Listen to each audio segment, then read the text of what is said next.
అన్నం తినకుండా బల్లి ట్రై పక్క దూరిందని బల్లి కోసం ఎత్తుకుని దాని కూడా ఈ పక్కన అదే ఆ పక్కన అన్నం తినలేదు అలసేపు అసలు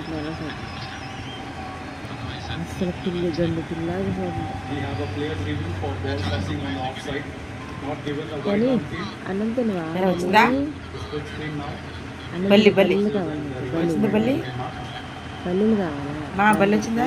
చిక్కడికి చిక్కలి కాకది కాకదది చూడు లాగు బల్లి లాగు లీగల్ డెలివరీ అది వైట్ లైన్ లోపలే ఉంది కాస్త పార్ట్ కనపడింది బాల్ పార్ట్ అందుకని 5 balls మిగిలి ఉన్నాయి లీగల్ డెలివరీ అని చెప్పారు ప్లాన్ అయితే అవుట్ సైడ్ ఆప్షన్ మీద వెయిట్ లేదు మార్కస్ రాయిస్ ఎక్కడికో కొడుతున్నాడు స్టంప్స్ మీద చేస్తే